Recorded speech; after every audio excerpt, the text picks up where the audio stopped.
Moraï Verabotaï, Mishpaha et Kara, chers auditrices et auditeurs, nous vivons une actualité que nous espérons très très heureuse, comme il est dit. On approche de Purim, Laïoudi, Maïta, Ora, Vesimha, Vesasson, Vikara. Il suffit pas d'avoir la lumière et de voir et tout, mais il faut qu'il y ait de la joie dans l'expression de la volonté divine. La paracha de cette semaine porte le nom de Tetzavé. Quant à toi, Monsieur Moshe, quant à toi, tu ordonneras aux enfants d'Israël d'allumer la menorah, Nachon, Katit la Maor, avec de l'huile qui soit bien concassée, tout à fait pure, les Haalot Nirtamid, afin de faire monter une lumière perpétuelle. De là, on apprend qu'il y avait dans les 7 bougies de Hanouka, les 7 allumages plutôt de Hanouka, une qu'on appelait le Ner Maharavi, et qui s'allumait tout le temps, tout le temps, tout le temps. Elle était au milieu de la menorah, et c'était un miracle extra, un des 10 miracles qu'il y avait dans le Beth Amikdash. Naturellement, on doit utiliser la meilleure huile qui soit bien, bien concassée, éventuellement les premières gouttes de shemen qui sortaient. D'accord? Et katit, d'ailleurs dans le mot katit, il y a un rappel sur les deux Beth Amikdash. Katit, c'est écrit Kaf Tav Yud Tav. Tav Yud, c'est 410, c'est les 410 ans du premier temple. Et Tav Kaf, 420, c'est les 420 ans du Baït Sheni. Et les Haalot Nirtamid, il raconte que le troisième temple sera toujours allumé Be'ezrat Hashem. Pourquoi utilise-t-on du Sheben, naturellement? Eh bien, c'est un rappel de ce qui s'est passé à l'époque de Noah. Tu te rappelles quand Noah, il voulait savoir si le Maboul s'était arrêté et qu'il pouvait sortir de la Teva. Il avait envoyé un corbeau, ça marchait pas. Après, il a envoyé une colombe à Yona. Yona, Titamati, etc. Merveilleuse Yona, la colombe.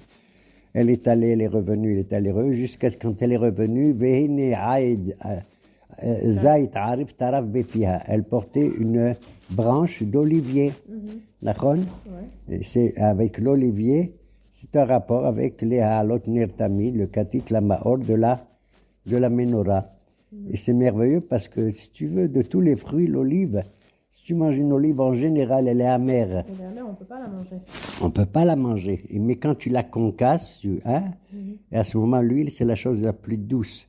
Non seulement c'est la chose la plus douce, mais si tu la mélanges avec toutes sortes de liquides, elle monte en haut. Elle est d'une légèreté extraordinaire et naturellement, elle fait partie, dans nos cuisines, d'un élément essentiel de notre alimentation. Et ce passouk, il est étrange parce qu'il dit, il est à l'autre Nirtamid. Tu mets de l'huile pour faire monter une lumière perpétuelle. Pourquoi dire les halot? C'est qu'à dire les hadlik, d'allumer. De là, j'apprends un enseignement un peu moral ou pédagogique. C'est quand un maître ou un rave, il enseigne à ses élèves, bien sûr, il commence à les allumer, pour ainsi dire, en leur enseignant quelque chose, mais il faut faire en sorte que de lui-même, l'élève, il monte de lui-même. Tu lui donnes pas seulement un renseignement, un enseignement, mais une capacité de lui-même de monter. T'as compris? C'est pour ça que même la première Mishnah des Pirkei Avot, qu'est-ce qu'elle te dit? Moshe qui belle Torah Messina Imsara Loshua, Moïse l'a reçu la Torah, il a donné Yeshua aux anciens, les anciens, au Anche Knesset Gedoula. Qu'est-ce qu'ils ont dit? Associé à Garbe ve Amidou Talmidim Marbe. Il n'y a pas écrit Lamedou Talmidim, enseigner aux élèves. Amidou, faites en sorte qu'ils soient debout. C'est-à-dire que dès qu'ils reçoivent un enseignement, que d'eux-mêmes, ils puissent développer cet enseignement. Qu'ils soient atzmaïm, quoi. Que même ils soient atzmaïm. Et de là, on apprend, certains hachamim, ils ont dit, je crois que c'est Hillel, que j'ai appris de mes maîtres beaucoup de choses, de mes copains encore beaucoup plus de choses, et de mes élèves encore plus. Pourquoi j'apprends plus de mes élèves? Parce que de mes élèves, ils me posent beaucoup, beaucoup de questions. Et c'est comme ça que je développe mon enseignement. Voilà. Ça veut dire que tu allumes la mèche et tu attends jusqu'à ce que cette mèche, elle monte d'elle-même. Elle a puisé des forces. Pas seulement qu'elle reçoit, mais qu'elle aussi, elle va donner. La Torah, c'est pas de recevoir uniquement, mais c'est également de donner aux autres. Les halot nirtamim. Voilà pourquoi cette merveilleuse colombe, elle est le symbole, comme dans Shirashiri, Mionati, Tamati, etc. C'est-à-dire, et c'est ce qu'il y a au début de la paracha, donc, Il y a aussi les habits des Kohanim. Oui, bien sûr, il y avait les habits des Kohanim. D'ailleurs, je vais te dire, les habits des Kohanim, un Kohen devait porter 4 vêtements, un Kohen Gadol 8 vêtements. D'accord? Ben, je suis content, en hiver au moins, il n'aura pas froid. D'accord? Ça me rappelle une histoire, comme on a dit, je crois une fois, Bebet Elohim Nehaler Beragesh. Dans la maison de Dieu, on va Beragesh. Qu'est-ce que ça veut dire Beragesh? Les Rachetebot, les initiales de Barad, Ruach, Geshem et Sheleg. Et ça me rappelle un type qui, avant de devenir un rabbin énorme, tu sais comment il s'appelle? Hillel. Il était relativement jeune, et un beau jour, il fallait qu'il donne de l'argent pour écouter chez Maria Vatalion, mais il n'avait pas d'argent. Il n'avait pas d'argent. Qu'est-ce qu'il a fait, le pauvre? Il s'est mis sur le toit de la yeshiva, et pour écouter, il y avait une neige, je te dis pas, pire qu'Ohemon, incroyable. Et le pauvre bonhomme, le jeune Hillel, il était entouré de neige. Il avait une couche de neige énorme sur lui, glacifié et tout, et il voulait écouter la Torah d'en haut. Ils ont vu ça, c'était un Shabbat. Qui c'est les rabbins d'en bas? C'était Shemaria et Abtalion. Ils ont dit, mais qu'est-ce qui se passe? Il fait sombre, il y a quelqu'un là, ou qu'est-ce qui se passe? Et ils ont vu qu'il y avait un bonhomme. Ils ont dit, vite, descendez-le. Ils l'ont descendu, il était gelé comme tout. C'était Shabbat, de vite, qu'est-ce qu'ils ont fait? Ils ont allumé un feu en plein Shabbat. Tu vois que c'est Pikoar Nefesh, danger de mort, Barmnen. Ils ont réchauffé le pauvre homme. Et ce personnage est devenu Hillel, le grand Hillel, celui qui était le collaborateur, le partenaire plutôt de Shammai. C'était celui qui était le collaborateur de Shammai, et on tient de lui toute une tradition. Maintenant, ces vêtements, effectivement, le Kohen Gadol portait 8 vêtements. Quels étaient? Il portait un pantalon, mais ça on n'en parle pas trop. Il portait un éphod sur eux. Un éphod, c'est une espèce de tunique dans laquelle il y avait on mettait sur les épaules du Kohen Gadol 2 pierres précieuses de Shoham, d'onyx, où on inscrivait les noms des tribus d'Israël, 6 d'un côté et 6 de l'autre. D'accord?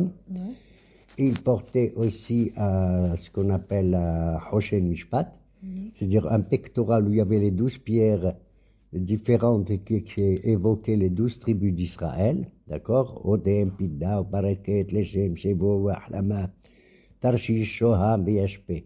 Shoham, c'était la pierre de Yosef Hatzadik, elle était toute noire, l'onyx. Yashpe, c'est la jaspe en français, c'était la pierre de Binyamin. Elle était multicolore, contrairement aux autres. Okay? Donc chaque tribu avait ses couleurs, comme moi je dis, Baruch Hashim, mes enfants, c'est comme l'arc-en-ciel. Chacun, il a une couleur particulière. Et toi, Déborah, ma fille, dont c'est la date anniversaire aujourd'hui, Baruch Hashem, c'est pas, tu as vieilli, pas comme moi, mais tu es devenue vieille de 49 ans maintenant. Mazal Tov, Mazal Tov, Mazal Tov. Merci. D'accord? On a le droit de dire Mazal Tov quand on est le mois de Hadar, surtout. Mishe Nichnas Hadar. Arbim Besimcha. Mais ça, c'est étrange, parce que il y a une contradiction dans la leçon de nos Hachamim.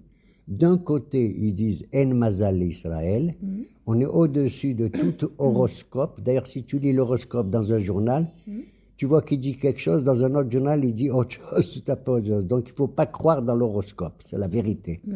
On n'en sait rien. Mais d'un côté, donc, ils disent En Mazal Israël, mais d'un autre côté, ils disent une chose étrange. Bene haye umzone bemazalat alia milta. Pour avoir des enfants, pour avoir une vie longue et pour avoir de la parnassa, la chose dépend du mazal. Donc ça va, c'est contradictoire. Si tu dis en mazal Israël. Et d'ailleurs, le Rambam, là-dessus, Maïmonide, il est contre l'histoire du Mazal et de l'horoscope, tu sais. Il dit, on est au-dessus de tout ça, véritablement. Ce qu'Hachem, il a créé les étoiles, il a créé les astres et tout, mais c'est pour le bien matériel de ce Olamazé, bien entendu. Ok. Par contre, on nous dit que le mois de Hadar, parmi les 12 mois, c'est celui qui a un Mazal très très bon pour Israël. C'est incroyable. Pour quelle raison? Pourquoi le mois de Hadar, c'est d'ailleurs le dernier mois de l'année, puisqu'on commence chez nous l'année quand? Au mois de Nissan. D'accord?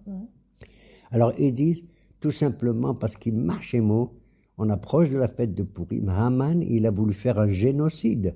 C'est-à-dire, dans toute la Bible, on voit que il a voulu tuer tout le monde, pas seulement faire la guerre contre nous, mais tuer tout le monde. Nashim, Meta, Bouchlalam, Labouz, les enfants, les vieux, les bébés, tout ça.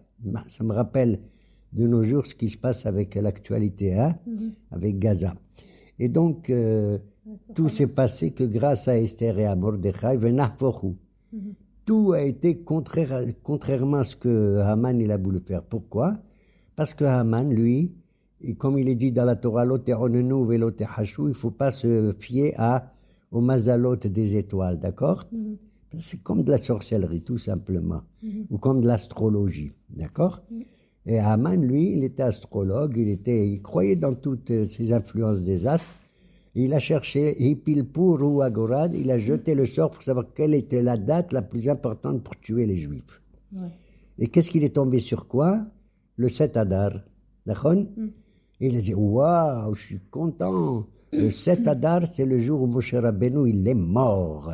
Donc, les Juifs n'ont pas le zechut d'avoir ce grand prophète. Mais cet idiot, il ne savait pas. C'était aussi le Nachon. C'était la date de naissance de Moshe Rabbeinu. À travers quoi, même nos Hachamim, ils disent que chaque Hacham, chaque Juif, il a une petite nitzot, une petite étincelle de Moshe Rabbeinu. Il n'est pas mort, pour ainsi dire. Et donc, il est toujours présent d'une certaine manière. Venaforhu. Et donc, on voit que notre Mazal a été extraordinaire. Il va à l'encontre de toute astrologie, de tout horoscope, quel qu'il soit. Et d'ailleurs, on voit que dans la Kedusha, à l'intérieur du Beth Amikdash, en dépit du fait que chaque juif, il n'a pas le droit de porter le shahatnez. Tu sais, c'est un mélange de lin et de laine. Tsemer ou fishtim. Sauf dans le talit, où on met de la laine et le techelet qui était en soie, en laine. Et le reste pouvait être en laine. Mais chez le Kohen Gadol, il avait le droit de porter du shahatnez. Et on met l'accent surtout dans le havnet, c'est-à-dire la ceinture qu'il portait au-dessus de ses reins. D'ailleurs, le havnet, tu sais combien il mesurait, la ceinture? C'est un tissu. Il mesurait 32 amot, c'est-à-dire à peu près 16 mètres de long. La folie. D'accord? Alors, le Kohen Gadol donc avait 8 vêtements. Le pantalon, c'était le symbole de quoi? De lutter contre les péchés du Yetzirara. Le pantalon, c'était contre le Gilouy Arayot, l'inceste, l'infidélité. D'accord? Il portait un méril, et dans ce manteau-là qu'il portait, il n'y avait pas Amon Verimon, il y avait des cloches, des clochettes et comment on appelle ça, des cymbales. À chaque fois qu'il marchait, le Kohen Gadol, ça faisait ring, ring, ring. Et quand on entendait, ça veut dire Baruch Hashem, il est vivant encore, il marche. Hein? D'accord? Et si on n'entendait plus, maintenant on en avait peur que le Kohen Gadol, il était mort parce qu'il devait rentrer au Kodesh HaKodashim pendant le jour de Kippour. Et c'était assez grave. Donc on était inquiets. Et grâce aux clochettes, et le méril avec les clochettes, c'était le symbole de lutter contre le Lashon Hara. Parce que le Lashon Hara, il passe son temps à parler, comme les cloches. D'accord? Il avait le éphod sur lui, comme j'ai dit, avec les 2 pierres d'onyx sur les épaules, qui représentent de lutter contre la Avodah Zara. Les goyim, ils portaient un éphod de Avodah Zara. D'accord? Et il avait le Hoshen Mishpat, c'est le pectoral qu'il portait avec les 12 pierres, qui représentait la loi pour les dinim, la justice. D'accord? C'est pour ça qu'on appelle Hoshen Mishpat, de justice. Ok? Il portait un chapeau qu'on appelait Kovaat ou Mitznefet plutôt, et le chapeau au-dessus de ma tête, comme d'ailleurs notre kippa aujourd'hui, était le symbole de lutter contre Gassou Tarouah, la fierté, l'orgueil. Non, il y a quelqu'un au-dessus de toi, c'est ton chapeau, c'est ta Mitznefet, ok? Et il avait le Kohen Gadol sur le front, en haut, juste à l'endroit où on met les tfilim actuellement, tu vois, entre les yeux, mais en haut, au début de la naissance des cheveux, il avait ce qu'on appelle un tzitz. Un tzitz, c'était une espèce de petite plaque dorée, d'or, sur laquelle était inscrit le nom de Dieu, Kodesh Lachem. Je suis consacré au nom de Hachem, d'accord? Donc on voit que les vêtements représentent quelque chose de spirituel aussi, en dépit du fait que on est obligé de porter des vêtements maintenant, tu vois. Pas seulement parce qu'on a froid, mais parce que on ne peut pas manifester notre nudité. C'est une honte, notre nudité actuellement. Alors que Adam et Chava, ils étaient nus. Ils étaient nus. Adam Haroumi Mayou. Et on dit que le Nahash, il était Haroumi Kolabéhem en plus, le serpent. Il est resté Haroum. Parce qu'à l'origine, ils étaient nus et il n'y avait pas de honte. Pourquoi? Parce que la peau de Adam et la peau de Hava, c'était un vêtement. C'était cotonné. Ça s'appelle Kotnot Or. Dans la Torah, il dit c'était Kotnot Or que le bon Dieu il leur a fabriqué des vêtements avec les feuilles des ténim, des figues qu'ils ont mangées dans le Haïtzadat Tovara et ils ont été couverts comme ça. Donc Dieu il leur a fait Kotnot Or, des vêtements de peau. Et Rabbi Meir, je ne sais pas pourquoi il se permet, mais j'en sais rien, c'est un haram. Au lieu d'écrire dans sa Torah Kotnot Or, il écrivait Kotnot Or, avec un aleph. Il leur a fait des vêtements de lumière. Ça veut dire que la peau de Adam et de Hava montrait l'intérieur de tout le gouffre. C'est pas comme de nos jours où les habits, on est obligé de les porter. C'est notre habitude, nos habits. Il vaut mieux avoir un vêtement que des habits, comme on dit. Parce que des habits, tu te déshabilles aussi. Bon, écoute.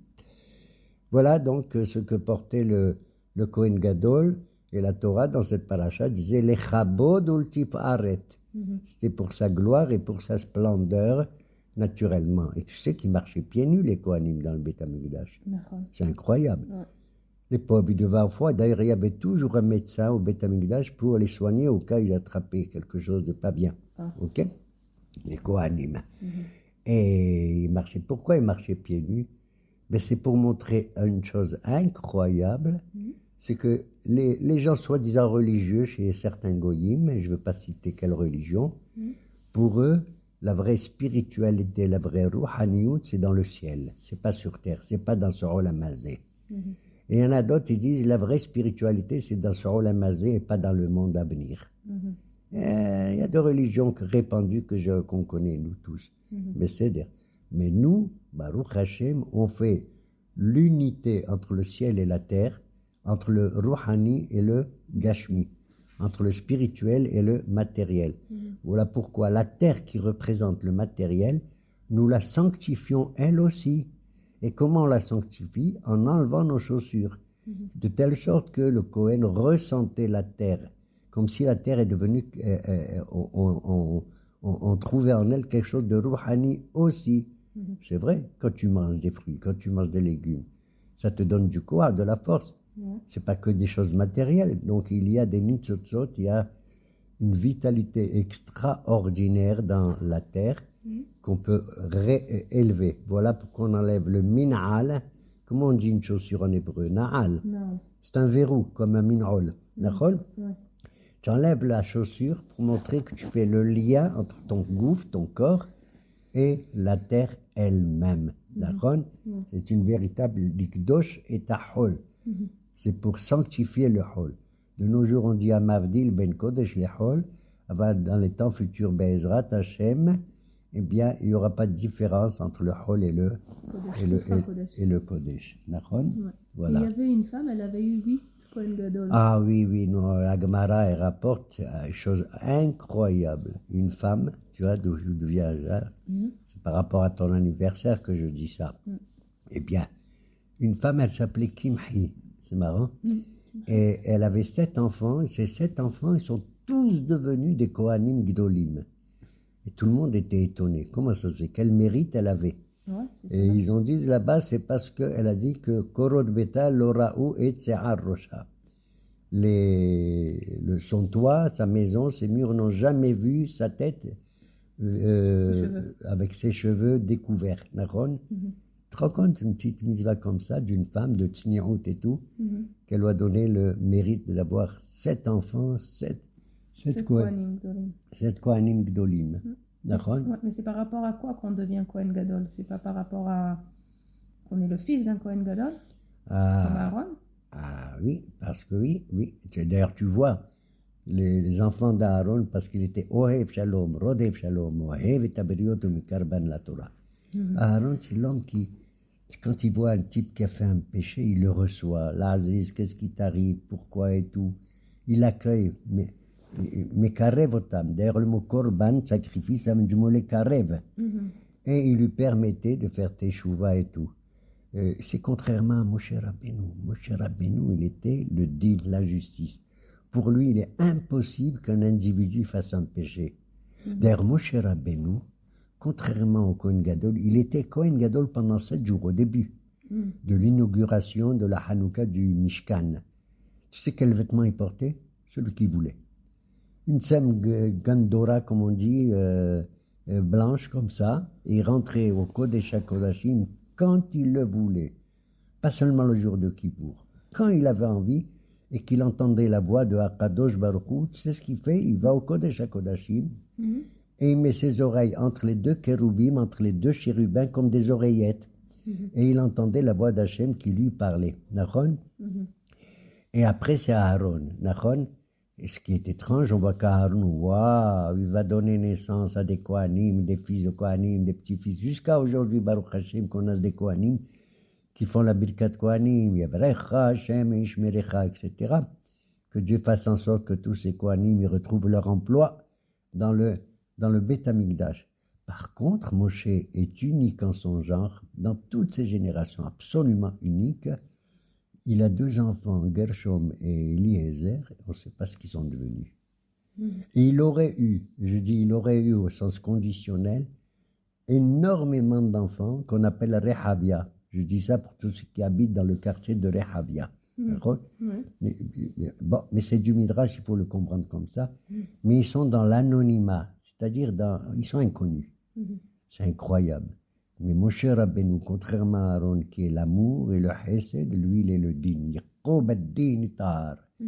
Que le din, il peut même trouver une montagne la plus dure qui soit. D'accord? Là, que Dieu, on va faire son anniversaire bientôt, c'est cette semaine. Hein? Qui c'est? Moshe Rabbeinu, le 7 Adar, comme j'ai dit. Il est né le 7 Adar, un mois dans lequel nous mettons toutes nos espérances. Pour que Kadosh Baruch Hu fasse que Vénar Porou, dans l'actualité difficile que nous rencontrons, grâce à qui? Grâce à nos Hayalim, effectivement. Justement, on et va je le dire, dis, le Shabbat. ça a un rapport. Si je dis grâce à nos Hayalim, aussi bien de droite comme de gauche, il y a une unité.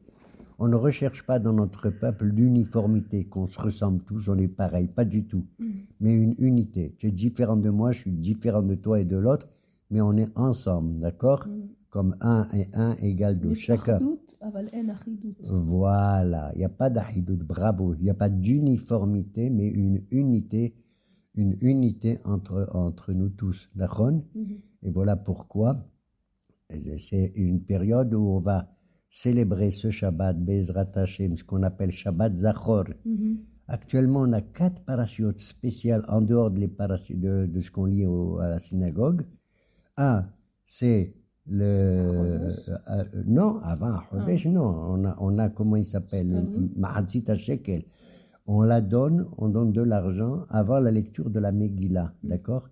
Maintenant, combien on donne? Il y a des discussions de nos haram. En gros, tu donnes 32 shekels actuellement, d'accord? Uniquement ceux qui ont l'âge, ont dépassé les 20 ans, et uniquement pour les garçons et pas pour les filles, parce que les filles ne s'occupent pas de la guerre, d'accord?